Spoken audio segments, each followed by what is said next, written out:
Boa tarde, pessoal, e bem-vindos e bem-vindas ao nosso último encontro do grupo de estudos Pesquisando RI sobre metodologias de pesquisa em relações internacionais.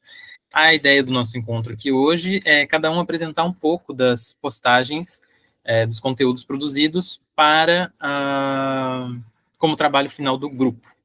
Então, eu vou apresentar os trabalhos aqui, e a gente pode discutir um pouco como foi fazer cada um deles e quais são os principais achados, né, do trabalho de cada um.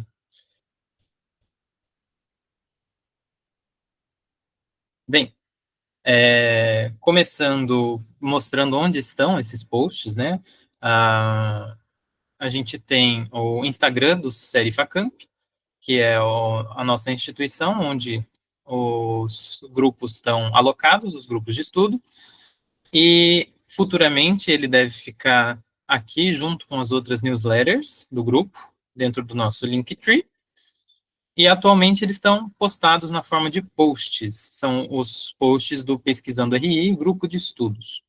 E nós temos, então, atualmente 4 posts, e mais um deve sair na sequência. O nosso primeiro post foi escrito por mim, e aqui a ideia da discussão era apresentar um pouco do porquê estudar metodologia de pesquisa em relações internacionais. As relações internacionais são uma disciplina razoavelmente recente e ela passa por alguns debates históricos. E não só debates históricos, como um debate metodológico. Qual é a metodologia ideal para a gente usar dentro das relações internacionais? Então, a gente vai ter abordagens como a behaviorista, abordagens alternativas, algumas abordagens de descrição do comportamento dos estados, algumas abordagens de discussão filosófica ou teórica sobre como se dá o comportamento dos estados. Então, a gente tem vários tipos de abordagem para serem usadas dentro das RIs. E essas abordagens vão implicar métodos de pesquisa diversos. Então, a ideia é discutir um pouco isso aqui no nosso grupo, discutir os diversos métodos que a gente pode usar, e até onde eles podem levar, né? Em que medida as diferentes questões de pesquisa vão exigir diferentes métodos, e a ideia é que a gente deixasse de ter o método como um desafio para ter ele como uma ferramenta para a gente chegar em novas questões e chegar em novas respostas para os nossos problemas. E aqui no post eu estava dizendo que existe uma certa obscuridade metodológica nas RIs hoje. A maior parte dos artigos dos pesquisadores, eles não declaram quais são os métodos que eles usaram na pesquisa. Ou eles não usam métodos, não trabalham com dados diretamente, trabalham mais com a discussão de outros artigos. Então, a ideia era que a gente pudesse desenvolver alguns métodos de análise de dados, de pesquisa, que pudessem apoiar a nossa pesquisa e torná-la metodologicamente mais bem estruturada. E aí, como princípio, a gente devia ter sempre a ideia da replicabilidade. A ideia da replicabilidade é fundamental nas ciências, né? É a ideia de que seu estudo e seus resultados devem ser replicáveis pela replicação dos seus métodos. Então, uma pessoa em qualquer lugar do mundo, usando os mesmos métodos que você, deveria chegar nos mesmos resultados, né? Então, a ideia de deixar os métodos claros é uma coisa fundamental dentro de qualquer pesquisa e qualquer ciência. E, então, a gente precisaria de bancos de dados especializados e programas de formação em métodos de pesquisa, né? E a gente está tentando tapar essa lacuna no curso com esse grupo de estudos. E essa era a ideia do primeiro post, e explicando, justificando a necessidade de estudar metodologia de pesquisa em relações internacionais. Na sequência, o próximo post era sobre como elaborar um projeto de pesquisa, e é uma proposta nova minha e da Ana. A gente está desenvolvendo um Academic Canvas, então a ideia, ao invés de elaborar o projeto só escrito, é primeiro organizar ele visualmente, como um canvas. Ela foi inspirada nos canvas de planejamento de projeto, principalmente, mas também no Business Canva. E a ideia é que a gente organize nos quadrantes as nossas questões de pesquisa. Então, a justificativa, o problema de pesquisa, o objeto de pesquisa, o recorte de pesquisa, a hipótese, pergunta de pesquisa, premissa, objetivos de pesquisa, métodos e metodologia, limitações, plano de trabalho, cronograma e riscos. E a ideia é que a gente consiga visualizar todas essas coisas juntas e operar em 3 passos, né? Então, definir o que da nossa pesquisa, o como da nossa pesquisa e o quando da nossa pesquisa. A ideia é responder as questões principais e então preencher todas aquelas lacunas, todos os passos fundamentais da nossa pesquisa. E, na sequência, integrar todos eles. O que é integração? É ver se esses campos, eles conversam entre si, se não tem incongruências, se não tem problemas, contradições dentro do nosso processo de pesquisa. E aqui são alguns passos de integração, né? Algumas perguntas para ver se o nosso projeto de fato está integrado, se a justificativa e o objeto estão dentro do recorte, se a premissa é um ponto de partida para a pergunta de pesquisa, se os objetivos são capazes de responder a pergunta de pesquisa, e a ideia é tornar o nosso projeto mais concreto, né, antes da escrita, porque muitas vezes a gente escreve e não percebe essas inconsistências, e a organização visual facilita esse processo. Na sequência, o post é da Yasmin. Yasmin, você gostaria de falar um pouco sobre ele? Sim, bom, esse post ele fala sobre as bases de dados e as bibliografias para as pesquisas em relações internacionais. Bom, nesse ambiente acadêmico, onde a produção de conhecimento é constante, é necessário que a gente faça nossas pesquisas bem fundamentadas. E isso começa com uma busca por fontes de dados confiáveis e de qualidades, que garantam que o nosso trabalho seja relevante e seja crível. Quando a gente fala sobre essa pesquisa bibliográfica, a gente está se referindo ao uso de materiais documentais e de referências já existentes para a gente conseguir construir esse alicerce de investigação. Então, ela é uma etapa inicial que ajuda a identificar essas informações publicadas sobre o tema e que permite também que a gente tenha as questões das pesquisas bem definidas, né? Então, essa base de dados e a bibliografia, elas são ferramentas essenciais nesse processo, porque elas vão fornecer para a gente as fontes primárias e secundárias que são indispensáveis, né, para a análise aprofundada na nossa pesquisa acadêmica. E aí, ao longo dessa apresentação, a gente vai olhar algumas estratégias para potencializar o uso dessas ferramentas. Então, para a gente construir essa base teórica sólida, a gente precisa primeiro identificar as palavras-chave e os descritores relevantes para buscar os documentos mais adequados. Então, isso entra na parte de exploração. E depois a gente vai para um refinamento. Então, a gente, com esses materiais iniciais que a gente tem na mão, a gente vai fazendo como uma triagem para avaliar quais são realmente úteis. E aí, para isso, a gente vai fazendo uma análise primária, assim, para analisar os instrumentos mais iniciais. Aí a gente vai para o cruzamento, que é para comparar esses documentos selecionados, e aí a gente vai eliminando quais que são duplicados e qual garante maior precisão nessa nossa escolha. E aí a gente vai para o ponto 4, que seria uma descrição, e aí a gente registra as informações detalhadas sobre cada fonte, como a área de conhecimento, o tipo de documento, e a gente consegue caracterizar melhor o uso de cada uma. E aí a gente vai para o último ponto, que seria a análise, que aí a gente aprofunda realmente o conteúdo dessas fontes, estabelece a conexão crítica, extrai os insights principais e vai além da leitura simples. Pode passar, Júlia. Bom, e aí a gente vai para os tipos de leitura em pesquisa. Primeiramente, tem a leitura explanatória, que a gente vai fazer para realmente ver qual é a relevância desse documento, se ele vai ser realmente, vai de acordo com os objetivos da nossa pesquisa. Então, é esse primeiro contato com o material. A gente vai analisar a capa, o índice, o prefácio, a introdução, a conclusão, realmente para ver se isso está de acordo com os nossos objetivos. E aí a gente vai para uma leitura primária, que seria uma leitura do texto, mas uma leitura não tão aprofundada, uma leitura que a gente não se limita a fazer anotações detalhadas, mas a primeiramente fazer uma leitura superficial. E aí, passando disso, a gente vai realmente para essa leitura secundária, que é mais detalhada, que o objetivo é a gente estabelecer conexões diretas com o tema da pesquisa, e aí a gente vai fazendo mais anotações, estabelecendo análise comparativas, interpretações, por exemplo. Pode passar, Júlio. Bom, e aí aqui a gente vai para algumas sugestões de bases bibliográficas. Então, a gente passa por algumas como o CAPES, que é uma base de dados que dá acesso a artigo científico, ao Scopus, que é...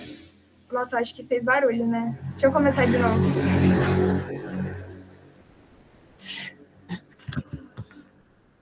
Ui!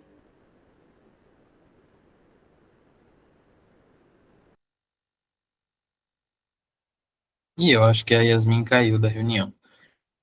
Bem, eu acho que a gente pode seguir falando sobre a. Então, ela estava falando sobre a CAPES, que é uma base de dados brasileiras, a Scopus também oferece citações. Ah, a Yasmin voltou. Pode continuar, Yasmin. Ai, gente, desculpa. Desculpa. Deixa eu começar, então, de novo essa parte. Bom, gente, e aí passando para algumas sugestões de bases bibliográficas para pesquisa acadêmica, a gente passa para o CAPES, que você tem acesso a artigos acadêmicos, periódicos, ao Scopus, que tem citações de artigos revisados, Como fala isso? Eu falo Gestor, mas falam de jeitos diferentes. Nossa. Calma, deixa eu ler tudo primeiro. Bom, e aí passando para algumas sugestões de bases bibliográficas, a gente passa pelo CAPES, pelo Scopus, pelo Gestor, pela Cielo, pela SPEL, e aí uns documentos da ONU, como o ONU SDG e a ONU Digital Library. Você acha que eu passei muito rápido? Ou melhor detalhar mais? Acho que tá bom. A gente edita depois. Tá bom. E aí, algumas sugestões de bases de dados seriam o Estadista, o OECD, o Banco Mundial e algumas outras fontes complementares, como alguns jornais, como o Estadão, Folha de São Paulo, Carta Capital, Valor Econômico. E aí, outras instituições que fornecem acesso a esses livros digitais de forma gratuita, como a FUNAG, a Livraria do Senado, a editora Unicamp, a editora Unesp, a Biblioteca do Estado de São Paulo, a Biblioteca Nacional, e outros documentos digitais disponíveis em acervos, como o IEB, o Instituto de Estudos Brasileiros. E aí, para finalizar, a gente quer chamar todos os alunos da Facamp que têm acesso às Ai, me embolei, calma. E, bom, por último, todos os alunos da Facamp têm acesso à bibliografia... Nossa... Bom, por último, todos os alunos da Facamp têm acesso às bibliotecas digitais, em que a biblioteca da Facamp assina. Então, para você consultar esses recursos, você entra em contato via biblioteca@facamp.com e eles vão te dar as instruções para como você seguir com isso. Ok, obrigado, Yasmin. E vamos para o próximo, que é a publicação da Larissa Páfaro, da Lorena e da Yasmin Castro. Olá. Bom, a gente sabe que o surgimento da IA facilitou muito com a otimização de pesquisas e fontes para trabalhos. Então, a gente elaborou esse post para explicar como a gente pode fazer uma revisão bibliográfica através da inteligência artificial. Bom, para começar, a gente, a introdução que eu dei, que é a otimização da inteligência artificial em pesquisas, estratégia de análise. Pode passar, Júlio, por favor. Bom, então, a gente separou aqui a gente separou aqui alguns passos de como você pode começar fazendo como você pode começar a fazer a sua revisão bibliográfica. Bom, no primeiro passo, você pode pedir para a inteligência artificial, a gente pode recomendar o ChatGPT, a como você pode começar a sua pesquisa. Então, você tem a sua ideia de pesquisa inicial e você pede para ele referências acadêmicas sobre o seu tema. Você pode perguntar quais artigos são melhores para explorar esse tema que você tem na sua mente. E isso ele vai te dar alguns artigos, sites, livros, e etc. Pode passar, Gil, por favor. Bom, o nosso segundo passo é como procurar os artigos e as fontes usando os URLs. Bom, a IA, ela também ajuda a construir alguns comandos que possam te ajudar a fazer isso. Então, o primeiro passo é você criar um link para busca no Google Scholar com os termos tema de pesquisa. E assim ele vai filtrar alguns artigos e os PDFs para você usar na sua pesquisa. A gente deu ali um exemplo de qual link você pode usar e algumas dicas como filtros do file type e artigos os anos de publicação. Aí a gente tem também, né, como usar a inteligência artificial para revisar esses textos e comparar as referências. O que acontece é que muitas vezes, para realizar uma pesquisa, né, um artigo, uma iniciação científica, a gente pega informação de diversas fontes. E é difícil analisar todas elas ao mesmo tempo e principalmente comparar. Então, tem como a gente colocar essas informações, por exemplo, através de colocando os artigos mesmo na inteligência artificial e pedir para ele realizar essa comparação. Então, fazer uma comparação entre o autor X e o autor Y, que eles falam. Deixa eu só fechar minha janela, que senão o barulho da chuva vai atrapalhar. Só um instante.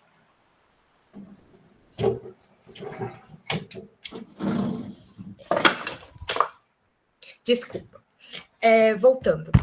A gente pode pedir para a inteligência artificial, como o ChatGPT, analisar, então, quais são os argumentos do autor X, do autor Y, que falam sobre o mesmo assunto, mas podem falar sobre pontos de vista diferentes. Inclusive, a gente pode até pedir para fazer uma tabela comparativa entre os argumentos desses autores, e isso vai auxiliar na hora que a gente for colocar a escrita, de fato, no papel. Outra coisa que dá para se fazer utilizando a inteligência artificial e que é muito importante para o trabalho acadêmico é a formatação. É a revisão da escrita. Muitas vezes a gente já tem algo escrito, mas às vezes a gente está jogando ideia em um parágrafo, em um texto, e a gente pode usar a inteligência artificial, tanto o ChatGPT como o Gemini, para fazer essa revisão, para tornar esse texto um pouco mais formal. Né? O ChatGPT geralmente acaba sendo um pouco melhor que o Gemini para fazer essa revisão.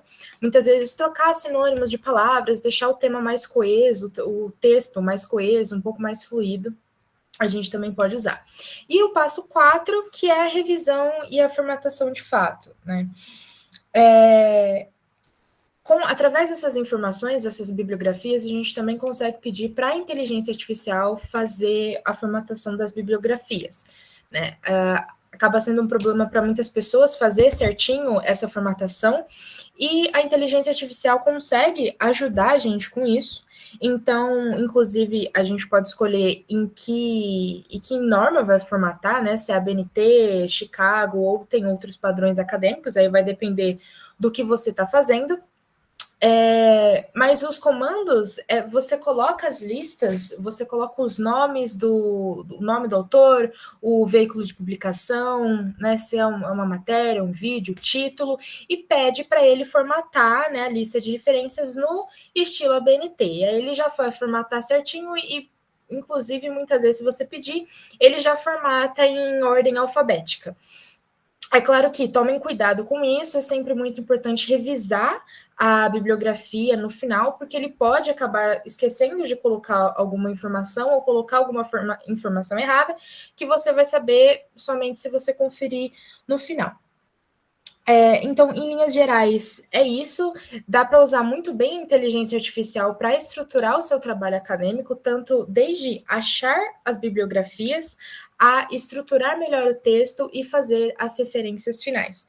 Você só precisa estar muito atento à forma como você faz isso e sempre toda a informação que a inteligência artificial te der, você vai e checa com calma, para não colocar informações erradas no seu trabalho e acabar, né, prejudicando o entendimento por conta disso. Eu acho que é isso, esses são os nossos posts. Nós temos ainda mais um post que vai ser postado, ainda não está disponível, mas é sobre a análise de dados quantitativos usando a ferramenta do Excel. Nele a gente faz algumas instruções, faz uma introdução dizendo por que é importante analisar dados quantitativos, quais são as ocasiões em que a gente precisa analisar dados quantitativos em relações internacionais.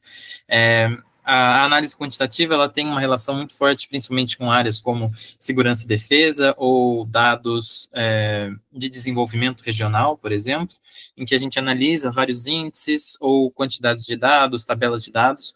E o Excel ele é uma ferramenta simples, muito versátil e muito útil para gerar visualizações desses dados, fazer alguns tipos de análise, como correlação, a estatística descritiva.